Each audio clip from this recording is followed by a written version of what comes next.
Por të lumturia e tij, kryepiskopi Joan, në intervistën ekskluzive për televizionin e Adrianet, pas meshës së shenjtë vlerësoi mesazhin që ka dhënë Shëngjergji për të respektuar njëri tjetrin pavarësisht komuniteteve që u përkasin.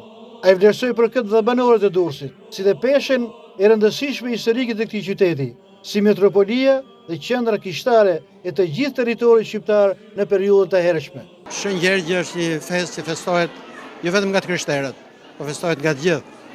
Madje ne në Shqipëri kemi dhe lidhje të veçantë. Edhe heroi jon kombëtar Gjergj quhet, Gjergj Kastrioti. Edhe në legjendat tona, Gjergj Lezalia.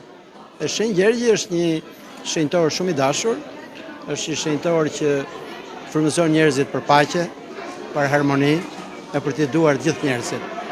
Sepse ai ndihmonte jo vetëm thjesht krishterët, gjithë njerëzit që ishin rrotull, çfarë do lloj gjë ishin. Edhe mesazhi që na vjen nga shenjtorët pikërisht kjo gjë është që të mundohemi të respektojmë njëri tjetrin, çdo njeri, pavarësisht mendimeve që mund të ketë, dhe komunitetet fetare në Shqipëri kanë dhënë një shembull për treguar që dhe njerëz me besime të ndryshme mund të jetojnë harmoni e në paqe për njëri tjetrin. Dhe kjo është gjë shumë e rëndësishme. Madje është nga gjërat e pakta që ne mund të eksportojmë gjithë botën. Në këtë ditë, padyshim Durrësi nuk është i shkëputur nga pjesa tjetër.